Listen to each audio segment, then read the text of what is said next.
One, the Greenbrier Ghost. She would not stay buried. West Virginia, 1897.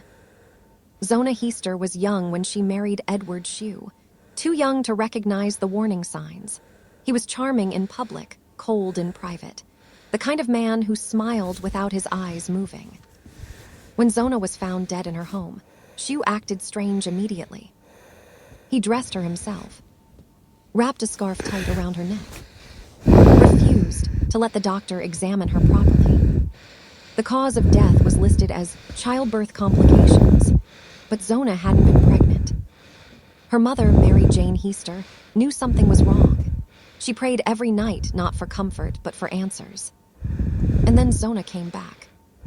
4 nights in a row, Mary Jane said her daughter appeared at the foot of her bed. Not glowing, not peaceful.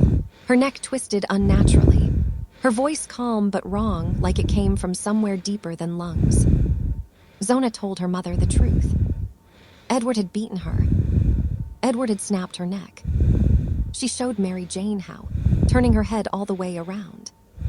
When Mary Jane demanded the body be exhumed, the authorities laughed. Until they did it. Zona's neck was broken, windpipe crushed, bruising hidden beneath the scarf. Edward Shue went to trial. Mary Jane took the stand and repeated what the ghost had told her. The courtroom went silent, not because they believed in ghosts, but because nothing else explained the evidence. Shue was convicted. To this day, it's the only known case in American history where testimony attributed to a ghost helped secure a murder conviction. Locals say Zona didn't return for revenge. She returned because the mountains don't tolerate lies. Some nights near Greenbrier County, people claim to see a woman standing along the road, head tilted at the wrong angle, watching cars pass, as if making sure the truth stays buried. 2, the devil's tramping ground. The earth won't hold life. North Carolina. There's a clearing in central North Carolina where nothing grows. No grass. No weeds. No moss. Just a perfect, dead circle of packed dirt, as if something has been walking there for a very long time, wearing the same path down to bone. Locals call it the devil's tramping ground. Animals refuse to cross it. Dogs stop at the edge and whine. Hunters say compasses spin when you get close. And then there are the deaths. Over the years, bodies were found near the circle, men who wandered too close, drifters, couples who camped overnight and never woke up together. Some were stabbed, some beaten, some simply wrong, necks bent, eyes open, no signs of struggle. The stories all share details. Campers wake to footsteps circling their tents. Whispers just outside the firelight. A pressure in the chest, like something leaning down to listen to breathing. One man claimed he survived the night by standing inside the circle until dawn, because whatever was walking around it couldn't cross its own path. By morning, his hair had turned white.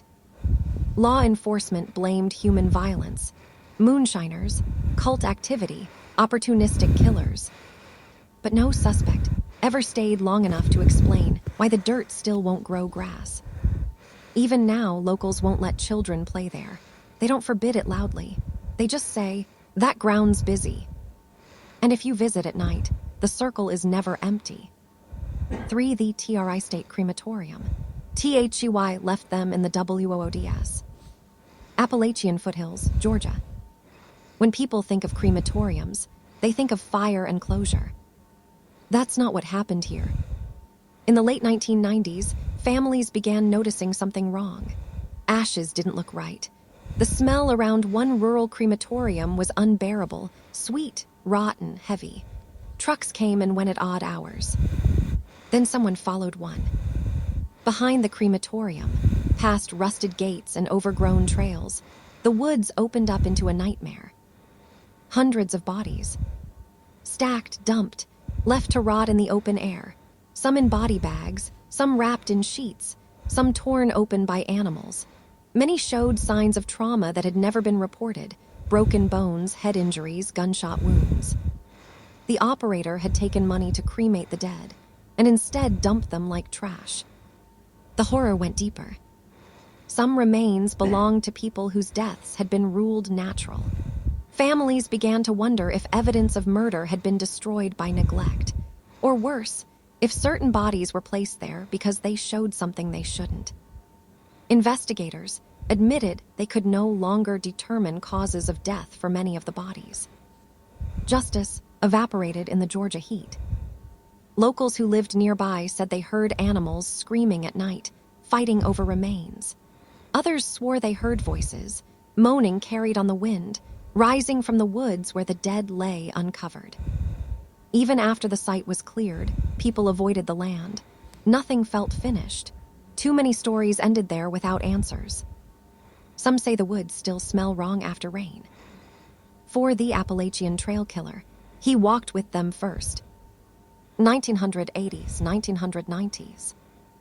The Appalachian Trail stretches over 2,000 miles, but there are places where it narrows, not physically, but spiritually.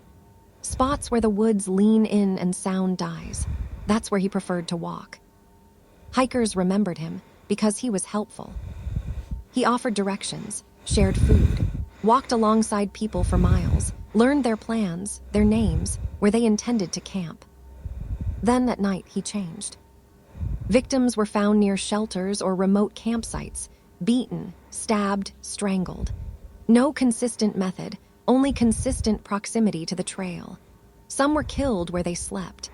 Others were dragged into the trees, far enough that no one would stumble across them until animals did. The worst part wasn't the violence.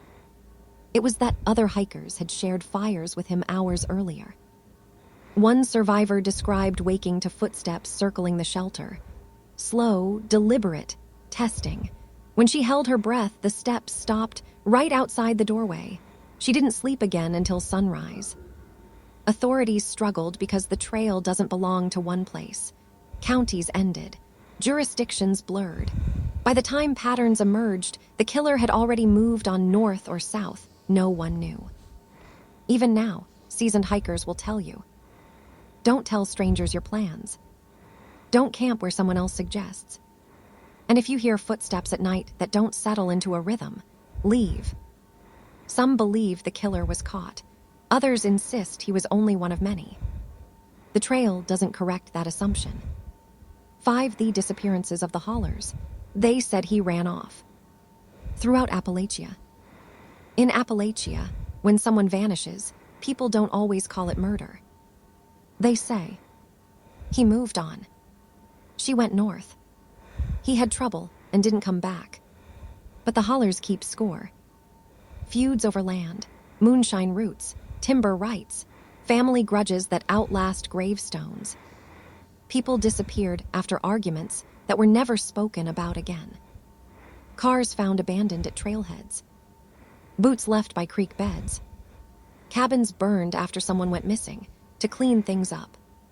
Search parties found nothing because there was nothing to find. The mountains offer 1,000 places to hide a body and only one way to look. Old-timers would warn children not to wander into certain coves, not because of bears, but because folks don't come out the same. Sometimes remains surfaced decades later during construction. Sometimes they didn't. The most unsettling cases are the ones where everyone seems to know what happened, and no one will say it. If you ask too many questions, conversations end. Doors close. You're told kindly, firmly to let it rest. Because some truths don't belong to outsiders. And some graves don't want markers.